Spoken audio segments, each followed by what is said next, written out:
Good morning. This is Bhupendra Singh Mandloi. I welcome you all on the subject of programming in C. Today we will discuss part 2 of printf function. We already discussed part 1 of printf function.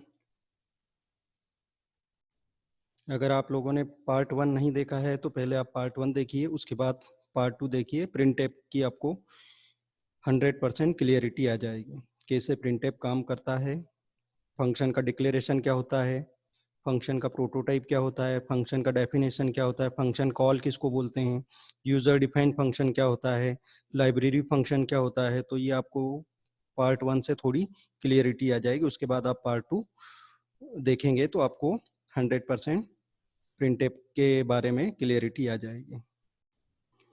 Okay, we will see some examples.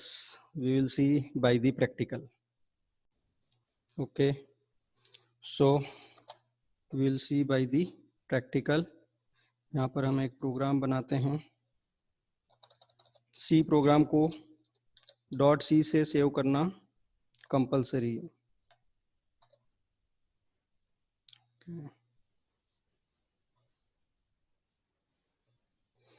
कुछ दूसरा बनाते हैं, अलग नाम से save करते हैं, test 123.c।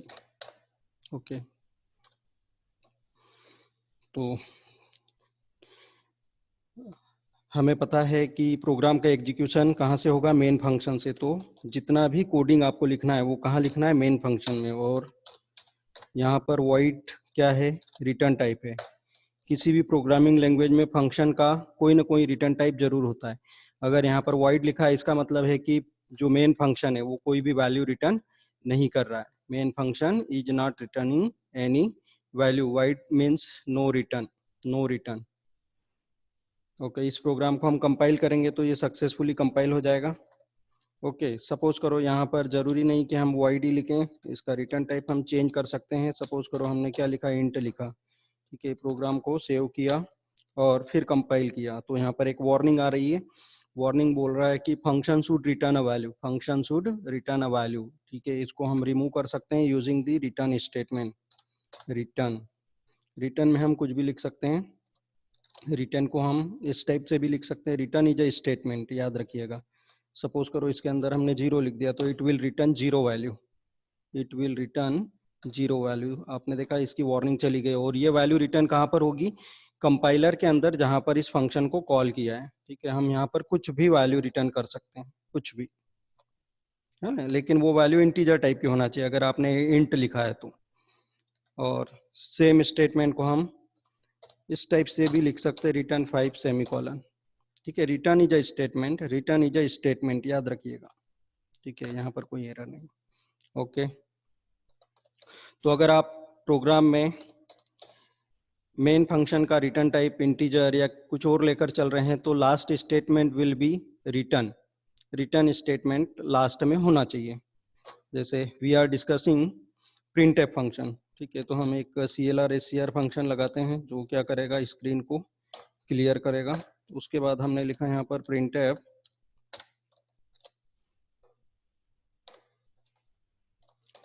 Printf में ये है आपका user string, welcome. Okay, user string,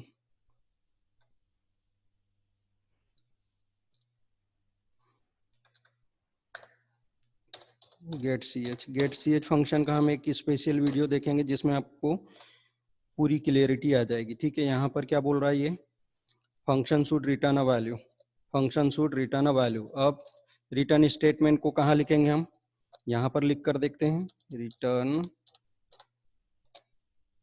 1 semicolon.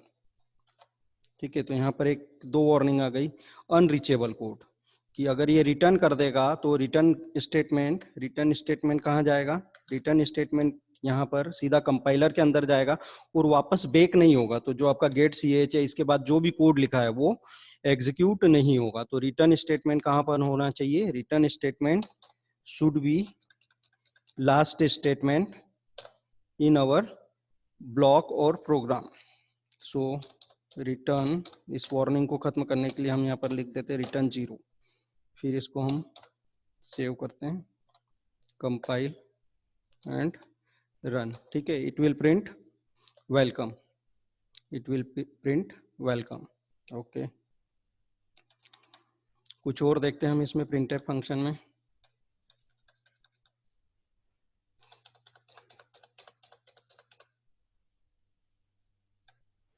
जब तक यहाँ पर फॉर्मेट स्ट्रिंग नहीं होंगे तब तक आपका स्टैक एसोसिएट नहीं होगा। जैसे यहाँ पर मैं क्या करता हूँ, फॉर्मेट स्ट्रिंग लिखता हूँ, %d is a format string, %d is a format string.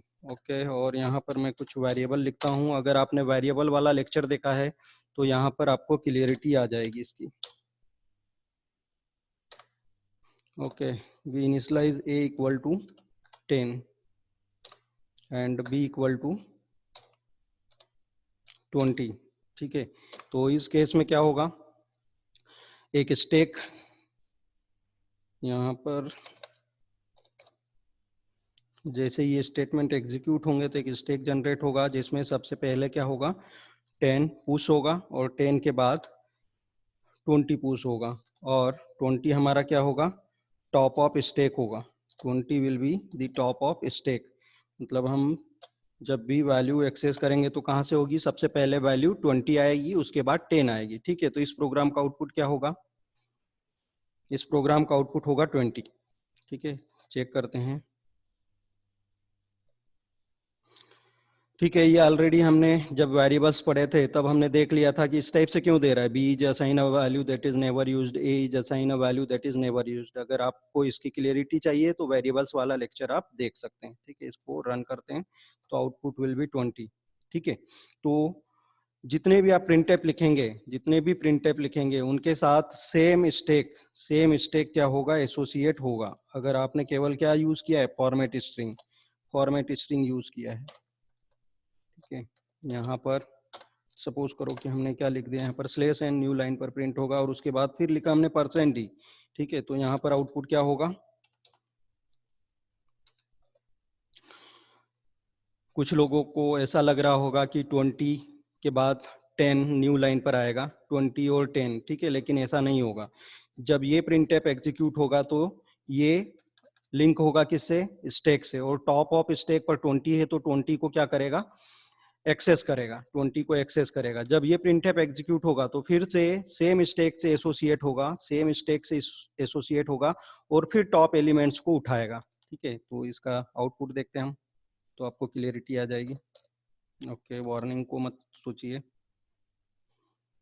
ठीक है, आउटपुट 2020। ओके, 2020। नाउ और थोड़ा सा मैजिक देखते हैं हम। एक चीज और ध्यान रखिएगा कि केवल इंटीजर नंबर के केस में ही जो स्टैक है वो लिंक होगा और वैलिड आउटपुट भी मिलेगा। अगर आप इंटीजर के अलावा प्रिंटफ में %c या %f पास करते तो उस केस में जो स्टैक है वो लिंक होगा, लेकिन जो वैल्यू आएगी वो अनप्रिडिक्टेबल वैल्यू होगी, अनप्रिडिक्टेबल। ठीक है, केवल इंटीजर के केस में ही आपको वैलिड आंसर मिलेगा। तो हम ऐसा भी बोल सकते हैं कि इंटीजर के केस में जो एक्चुअल स्टैक है वो एसोसिएट होता है। राइट, यहाँ पर एक और प्रिंटफ लिखते हैं हम, printf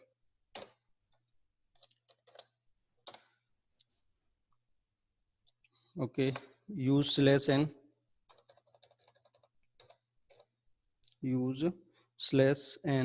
for new line, here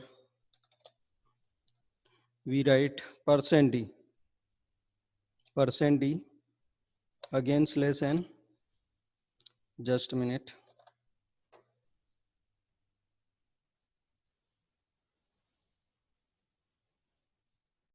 okay, तो यहाँ पर हम एक /n लगाते हैं, /n, जिससे आपका डेटा नीचे की लाइन में प्रिंट होगा, और फिर हम %d का यूज करते हैं। ठीक है, तो अब क्या होगा इस केस में, समझते हैं पहले। इस प्रिंटफ के लिए ये अटैच होगा सेम स्टैक से, टॉप से 20 उठाएगा, स्लैश एन न्यू लाइन पर ले जाएगा और फिर ये प्रिंटफ भी फिर इस स्टैक से अटैच होगा और टॉप से वैल्यू उठाएगा 20। ओके, यहाँ पर ये प्रिंटफ सेम स्टैक से अटैच होगा, इससे अटैच होगा, एसोसिएट होगा और स्लैश एन क्या करेगा, न्यू लाइन पर जाएगा, फिर परसेंट डी ये टॉप से वैल्यू उठाएगा, 20 को उठाएगा पहले, ठीक है, फिर न्यू लाइन पर जाएगा और फिर परसेंट डी है तो अब ये परसेंट डी कहाँ जाएगा, नीचे जाएगा और ये 10 को एक्सेस करेगा। तो आउटपुट विल बी, इस प्रिंट टैब के केस में, सबसे नीचे वाले प्रिंट टैब के केस में 20 और 10 आउटपुट आएगा। Okay, compile and run. Okay, ऊपर वाले प्रिंट टैब क्या कर रहे हैं, टॉप से 20 को उठा रहे हैं और जो दूसरा प्रिंट टैब है वो क्या कर रहा है, आपका जो लेफ्ट टू राइट जैसे फॉर्मेट स्पेसिफायर मिलेंगे उस टाइप से वो स्टैक को टॉप से बॉटम तक एक्सेस करते जाएगा। ओके, तो आई थिंक आपको क्लियरिटी आई होगी। ओके, एक और प्रोग्राम सेम, इसमें हम प्रिंटफ फंक्शन को चेक करते हैं। प्रिंटफ फंक्शन याद रखिएगा, सेपरेट जो प्रिंटफ होगा वो क्या करेगा, सेम स्टैक से एसोसिएट होगा और अगर एक ही प्रिंटफ में आपने मल्टीपल फॉर्मेट स्ट्रिंग लिखे हैं तो वो left to right same stack को टॉप टू बॉटम एक्सेस करेंगे। ओके, ठीक है, हम यहाँ पर देखते हैं, हमने लिखा यहाँ पर %d कॉमा प्रिंटफ, प्रिंटफ के अंदर लिखा हमने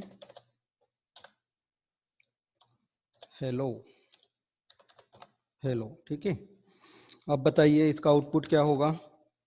तो ऊपर का तो क्लियर है हमें, यहाँ पर 20 न्यू लाइन 20, यहाँ पर न्यू लाइन 20 10, यहाँ पर %d है, ठीक है, लेकिन ये पहले क्या करेगा, राइट टू लेफ्ट एग्जीक्यूट होगा क्योंकि इसमें हमने वेयर आर्ग आर्ग्यूमेंट में एक प्रिंटफ फंक्शन पास किया है। तो ये सबसे पहले प्रिंटफ फंक्शन क्या होगा, एग्जीक्यूट होगा, एग्जीक्यूट होगा और क्या राइट करेगा, हेलो, मॉनिटर पर, मॉनिटर पर हेलो राइट करेगा, HELLO, ठीक है, और अपनी जगह पर 5 रिटर्न करके जाएगा, 5 रिटर्न करके जाएगा। यहाँ पर स्लैश एन भी लगा लीजिए या स्लैश एन मत लगाइए, और 5 रिटर्न करने के बाद ये प्रिंटफ एग्जीक्यूट होगा, ये प्रिंटफ एग्जीक्यूट होगा तो यहाँ पर क्या करेगा, स्टैक में फिर से यहाँ पर एक स्टैक जनरेट होगा, स्टैक जनरेट होगा, उसमें टॉप पर क्या रखा होगा, 5, ठीक है, 5, और जब ये %d एग्जीक्यूट करेगा लेफ्ट टू राइट तो ये 5 को प्रिंट करेगा, ठीक है, 5 को प्रिंट करेगा। ठीक है, चेक करते हैं एक बार, यहाँ पर हम स्लैश एन लगा देते हैं, स्लैश एन, अच्छा इससे पहले एग्जीक्यूट होगा प्रिंटफ, लेकिन तो हमें स्लैश एन यहाँ पर लगाना चाहिए, we have to use here. Okay, compile again, एक एरर आ रहा है, देखते हैं हम, एक्सप्रेशन सिंटैक्स एरर बता रहा है ये। ओके, यहाँ पर हमें कमेंट करना होगा, alter F9, control F9। Okay, तो होप आपको और क्लियरिटी आई होगी। ठीक है, थोड़ा सा माइनर सा चेंज और करते हैं इसमें, यहाँ पर हम एक %d और लगाते हैं, %d, और यहाँ पर हम कॉमा करके एक प्रिंटफ और लिखते हैं, प्रिंटफ, यहाँ पर लिख दिया हमने /n 1 2 3, /n 1 2 3,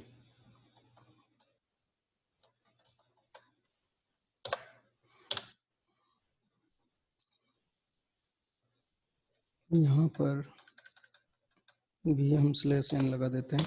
ठीक है, अब क्या होगा, सबसे पहले राइट टू लेफ्ट एग्जीक्यूट होगा, सबसे पहले ये प्रिंटफ एग्जीक्यूट होगा, अपनी जगह पर जितने भी कैरेक्टर मॉनिटर पर वो राइट करेगा उतना ही वो रिटर्न कर जाएगा। ठीक है, प्रिंटफ में जो /n लिखा है, /n भी क्या है, एक कैरेक्टर है, /n भी एक कैरेक्टर है जो शो नहीं होगा। ठीक है, उसके बाद ये प्रिंटफ चलेगा और हेलो और ये /n लिखने के बाद यहाँ पर जितने कैरेक्टर उसने राइट किए मॉनिटर पर उतना रिटर्न कर जाएगा, और यहाँ पर इस केस में फिर एक स्टैक जनरेट होगा और फिर ये प्रिंटफ इधर से लेफ्ट टू राइट एग्जीक्यूट होगा और वहाँ पर जो भी स्टैक में वैल्यू होगी जितने कैरेक्टर्स राइट किए हैं उसको वहाँ से एक्सेस करेगा। ओके, कंपाइल करते हैं, रन किया। ठीक है, तो यहाँ पर 1 2 3 लिखा है हमने एक प्रिंट टैब में। आउटपुट को देखिएगा, एक जगह 6 आ रहा है, एक जगह 4 आ रहा है। ठीक है, समझते हैं इसको। 6 एंड 4,